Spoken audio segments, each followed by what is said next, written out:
Question number 2 में कह रहा है कि कोई एक वृत्त है, उसका चतुर्थांश का क्षेत्रफल ज्ञात करना है हमें, और जिसकी परिधि दे रखी है हमें 22 सेंटीमीटर। तो इसमें परिधि दे रखी है, त्रिज्या नहीं दे रखी। तो हमें पहले क्या करना होगा, त्रिज्या ज्ञात करनी होगी इसकी। तो त्रिज्या हमें पता है, परिधि बराबर होती है, परिधि बराबर होती है हमारी 2πr, है ना।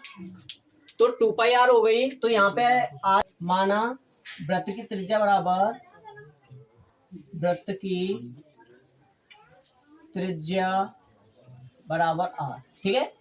तो इसकी परिधि कितनी हो जाएगी, 2πr। तो यहाँ पे लिखेंगे हम 2 into pi into r is equal to 22, क्योंकि यहाँ पे कह रहा है ना ये 22 सेंटीमीटर है। तो अब हमें करना है, पाई की वैल्यू लगा देनी है। पाई की वैल्यू कितनी लगानी है, 22/7। तो यहाँ पे हो जाएगा 2 गुणा 22/7 गुणा आर का वैल्यू नहीं है, तो आर का वैल्यू मतलब आर की जगह आर ही रखेंगे, और यहाँ पे हो गया 2। तो ये कितना हो जाएगा, 44/7 into r is equal to हो जाएगा 22 के।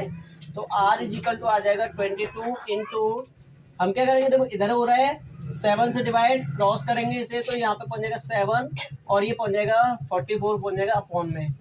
तो 22 से कम 22, 22 दूनी होता है 44। तो आर की वैल्यू कितनी आ गई, 7/2 सेंटीमीटर, यानी कि हम इसे लिख सकते हैं 3.5 सेंटीमीटर। अब हमें निकालना क्या है, पहले वो देखो। तो ये कह रहा है एक वृत्त के चतुर्थांश। चतुर्थांश का मतलब क्या होता है, 1/4 भाग। यानी कि मान लो कि ये कोई वृत्त है, और अगर हम इसे 4 भागों में बांट दें, तो वो कह रहा है एक भाग का क्षेत्रफल निकालो। यानी चतुर्थांश क्या होता है, एक भाग, यानी 4 भागों। अगर हम वृत्त को 4 भागों में काट दें, तो प्रत्येक भाग उसका क्या कहलाता है, चतुर्थांश। तो अब हमें ये भी पता है कि ये पूरा जो होता है वो कितने का होता है, 360 का। और अगर हम एक भाग को निकालेंगे, तो एक भाग के लिए कोण कितना लगेगा, 90 डिग्री। क्लियर। तो अब हमें क्या करना है, चतुर्थांश का क्षेत्रफल निकाल। तो यहाँ पे लगाएंगे हम चतुर्थांश का क्षेत्रफल, क्षेत्रफल कितना होता है, θ/360, θ/360 इंटू पाई आर स्क्वायर। तो यहाँ पर थीटा दे रखा है हमें 90 डिग्री का, 90/360 इंटू पाई की वैल्यू लगा दो 22/7 इंटू, अब देखो आर हमें कितना हमने निकाला था, 7/2। अब हमें क्या करना है, 7/2 इंटू 7/2, 7/2 इंटू 7/2। देखो 0 से 1 0 काट दो, 9 से 1 कट गया 4 बार, 9 चौके 36, 7 से 1 7 को काट दो, 2 से 1 22, 2 से 22 को काट दो 11 बार। तो ये बचा 1/4 गुणा 11/1 गुणा 1/1 गुणा 7/2। 11 का गुणा 7 में करेंगे तो 77, 4 दूनी 8। तो ये आ जाएगा 77/8 square centimetre. Clear. Question number 3 दे रखा है इसमें कि कोई घड़ी है, और घड़ी में एक सुई लगी हुई है 14 सेंटीमीटर लंबी। जैसे मान लिया जाए कि ये कोई घड़ी का डायल हो गया है ना, घड़ी हो गई, और इसमें एक 14 सेंटीमीटर लंबी सुई लगी हुई है इस घड़ी में, ठीक है। इसकी लंबाई कितनी है, 14 सेंटीमीटर। जब ये चलेगी तो इसी तरह से रेडियली घूमेगी, तो यहाँ पे कुछ ना कुछ कोण बनाएगी, ऐसे घूमेगी तो यहाँ पे कुछ कोण बनाएगी या नहीं।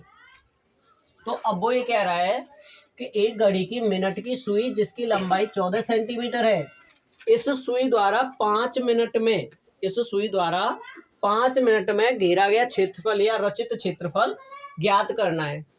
तो अब देखो कि जब सुई पूरा एक चक्कर लगाती है, यानी मान लो कि 12 से चली और एक राउंड लगाकर 12 पे आ गई, तो टोटल कोण के एक चक्कर में, एक चक्कर में कोण,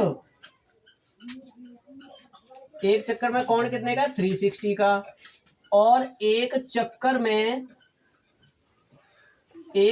में मिनट कितनी होती है, बराबर 60। यानी कि 60 मिनट में वो जो है 360 का कोण अंतरित करती है ना। तो हम निकालें यहाँ पर कि 1 मिनट में कितना करेगी। तो 1 मिनट में कोण, तो 1 मिनट में कितने का कोण अंतरित करेगी, तो 360 और हम क्या करेंगे 360 में डिवाइड कर देंगे 60 से, तो कितना होगा, यानी कि 6 डिग्री का कोण बनाएगी 1 मिनट में। लेकिन वो क्या कह रहा है 5 मिनट में निकालना है, तो 5 मिनट बराबर हो जाएंगे हमारी, 5 मिनट बराबर 6 गुणा 5 यानी कि 30 डिग्री का कोण बनेगा। तो अब हम यहाँ पे लगा पा रहे हैं कि जो थीटा है वो कितना आ गया, 30 डिग्री का आ गया। तो अब ये सिंपल हो गया क्योंकि अब क्या है, त्रिज्य खंड बन गया ये। तो अब हमें निकालेंगे यहाँ पे त्रिज्य खंड का क्षेत्रफल, त्रिज्य खंड का क्षेत्रफल बराबर theta upon 360 into pi r square. तो थीटा हो गया 30 डिग्री का बटे 360 गुणा पाई का वैल्यू लगाओ 22/7 और गुणा आर का स्क्वायर। तो रेडियस इसकी कितनी दे रखी है, 14 सेंटीमीटर। तो यहाँ पे लिखेंगे हम 14 गुणा 14। तो 0 से 1 0 काट दो, 3 से इसे काटेंगे तो कितने बार कटेगा, 12 बार। 7 से इसे काट दो 2 बार, 2 से 2 एकम 2, 2 छिक्के 12, फिर 2 से इसे काटो 2 3 6 और 2 से कट गए 11 बार। ठीक, तो ये आएगा हमारा 1/3 गुणा यहाँ पे बचा 11/1 गुणा ये बचा 1 और गुणा 14। 11 गुणा 14 करेंगे तो ये आएगा 154 है ना, 154/3 square centimetre. Clear. Question number 4 दे रखा है कि 10 सेंटीमीटर त्रिज्या वाले एक वृत्त की कोई जीवा केंद्र पर समकोण अंतरित करती है। यानी कि कोई वृत्त है और उसकी एक जीवा, जैसे मान लो कि ये वृत्त है और इसकी एक जीवा है, वो क्या मान लिया जाए कि ये ए बी जीवा हो गई। ठीक है, ये जो है वृत्त की जीवा केंद्र पर 90 डिग्री का कोण बना रही है और इस वृत्त की जो त्रिज्या है, मान लो ये O है, तो O से A तक की या O से B तक की जो दूरी है वो कितनी है, 10 सेंटीमीटर। ये हो गया 10 सेंटीमीटर और ये हो गया 90 डिग्री। ठीक, 10 सेंटीमीटर वाले एक वृत्त की कोई जीवा केंद्र पर समकोण अंतरित करती है तो निम्नलिखित के क्षेत्रफल ज्ञात कीजिए। यानी कि ये कह रहा है संगत लघु वृत्त खंड का क्षेत्रफल निकालना है और संगत दीर्घ त्रिज्य खंड का क्षेत्रफल निकालना है। ठीक है, तो देखो अभी तक हम जो पढ़ रहे थे वो क्या पढ़ रहे थे, त्रिज्य खंड का क्षेत्रफल। तो पहले हम त्रिज्य खंड का क्षेत्रफल निकाल लेते हैं यहाँ से। तो त्रिज्य खंड का क्षेत्रफल क्या होता है, तो त्रिज्य खंड का क्षेत्रफल, त्रिज्य खंड क्षेत्रफल बराबर होता है theta upon 360 pi r square. तो अब यहाँ पे देखो कि ये पहले हम जो निकाल रहे थे वो किसका निकाल रहे थे, लघु त्रिज्य खंड का। लेकिन इसने पूछा है दीर्घ त्रिज्य खंड का क्षेत्रफल निकालो। तो दीर्घ का मतलब ये तो छोटा वाला पार्ट हो गया, हमें निकालना है इस बड़े वाले पार्ट का, यानी ये जो भाग यहाँ से यहाँ तक फैला हुआ है ना। तो अब हमें देखना है कि एंगल कितना लेना पड़ेगा। तो यहाँ पर एंगल कितना आएगा, तो देखो टोटल एंगल यानी कि जो थीटा होगा वो कितना होगा, 360 माइनस के 90 और अपॉन में आ जाएगा 360, है ना।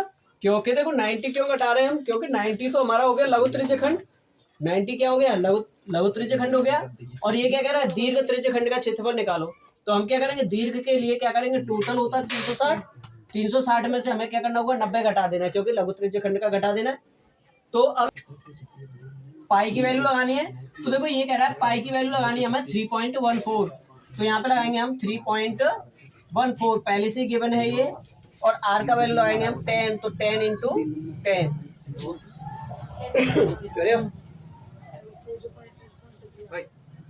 तो देखो कितना हो जाएगा, ये बचेगा 90 घटाएंगे 360 में से तो बचेगा 270, 270/360 गुणा इस 3.14 का गुणा कर देंगे तो यहाँ पे कितना हो जाएगा, 2 जीरो है और 2 ही पॉइंट है, तो ये हो जाएगा 314।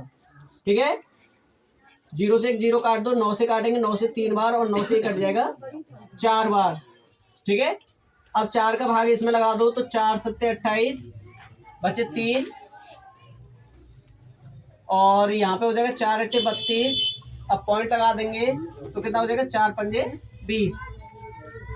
अब हमें क्या करना है, ये आ जाएगा 3 इंटू 78.5, तो इसका 3 5 जा 15 1 और 3 8 जा 24 24 और 1 हो गया 25 2 और 3 8 जा वो 3 7 जा 21 21 और 23, यानी ये आ जाएगा 235.5 स्क्वायर सेंटीमीटर। ये तो आ गया हमारा दीर्घ त्रिज्य खंड का क्षेत्रफल। अब हमें निकालना है संगत लघु वृत्त खंड का क्षेत्रफल। तो लघु वृत्त खंड कौन सा है, जो ये ग्राफ और इस जीवा के अंदर जो घिरा हुआ क्षेत्रफल है वो कहलाएगा हमारा वृत्त खंड। देखो यहाँ से अगर ये पूरा क्षेत्रफल जो घिरा हुआ है तो वो किसमें है, त्रिज्य खंड में घिरा हुआ है। हम अगर इस ट्रायंगल के एरिया को घटा दें, इस ट्रायंगल के एरिया को किसमें से, लघु त्रिज्य खंड के क्षेत्रफल में से, तो पहले हम निकालें यहाँ पे लघु त्रिज्य खंड का क्षेत्रफल। तो यहाँ पे निकालेंगे पहले हम लघु त्रिज्य खंड का क्षेत्रफल। तो लघु त्रिज्य खंड का क्षेत्रफल कितना आ जाएगा, तो यहाँ पे थीटा कितना दे रखा है 90 डिग्री का, तो 90 डिग्री लगाएंगे, 90 degree upon 360 into pi r square, तो इसे काटेंगे 9 एकम 9 9 चौके 36, यानी 1/4 गुणा पाई की वैल्यू 3.14 लगानी है इंटू 10, ठीक। तो इसे ये हो जाएगा हमारा 314 और अपॉन में कितना आ जाएगा 4, जब 4 से इसे डिवाइड करेंगे तो ये आएगा हमारा 78.5 स्क्वायर सेंटीमीटर, ठीक है। लेकिन हमें निकालना क्या है, वृत्तखंड। तो वृत्तखंड कैसे निकलेगा कि अगर हम इस त्रिज्य खंड के क्षेत्रफल में से इस त्रिभुज के क्षेत्रफल को माइनस कर दें, यानी कि घटा दें, ठीक है। तो त्रिभुज कैसा है, ये देखो समकोण त्रिभुज बन गया, ये बन गया नहीं, तो ये हमारा बन रहा है एक समकोण त्रिभुज बन रहा है कुछ इस तरह से, यहाँ पे ओ दे रखा है, यहाँ पे बी और यहाँ पे ए दे रखा है, और यहाँ पे दे रखा है 90 डिग्री का एंगल, ठीक है। ये भुजा हमारी कितनी दे रखी है, यानी ये साइड दे रखी है 10 सेंटीमीटर की, और ये भी साइड हमारी कितनी दे रखी है 10 सेंटीमीटर की। तो इस त्रिभुज का क्षेत्रफल क्या हो जाएगा, क्योंकि ये क्या हमारा समकोण त्रिभुज है, और समकोण त्रिभुज का क्षेत्रफल क्या होता है 1/2 लंब गुणा आधार। तो हम यहाँ पे लगा सकते हैं 1/2 लंब। तो देखो अगर हमारा कोण कोई सा भी ले रहे हो, मान लो ये कोण ले रहे हो तो लंब ये हो गया, तो परपेंडिकुलर अपॉन बेस, तो यहाँ पे कोई सा भी परपेंडिकुलर हो सकता है और कोई सा भी बेस, तो लेकिन दोनों की वैल्यू बराबर है, तो मल्टीपल करेंगे तो कितना आ जाएगा, ये 5 2 10, तो ये आ जाएगा 50, यानी कि त्रिभुज का क्षेत्रफल आ गया 50 स्क्वायर सेंटीमीटर, क्लियर। लेकिन हमें निकालना क्या है, हमें निकालना है लघु वृत्तखंड का क्षेत्रफल। तो क्या करना है, इस लघु त्रिज्य खंड के क्षेत्रफल में से और इस त्रिभुज का क्षेत्रफल घटा दो। तो यहाँ पे लिखेंगे हम लघु वृत्तखंड का क्षेत्रफल बराबर हो जाएगा लघु त्रिज्य खंड का क्षेत्रफल माइनस AOB का क्षेत्रफल, यानी त्रिभुज AOB का क्षेत्रफल, ठीक है। तो कितना हो जाएगा 78.5 माइनस 50, तो ये आ जाएगा हमारा 28.5 स्क्वायर सेंटीमीटर। तो हमारे दो आंसर जो पूछे थे, तो पहले का तो आंसर हो जाएगा हमारा 28.5 स्क्वायर सेंटीमीटर, और जो दूसरा पूछा था दीर्घ त्रिज्य खंड, तो उसका आंसर आ जाएगा हमारा 235.5 स्क्वायर सेंटीमीटर।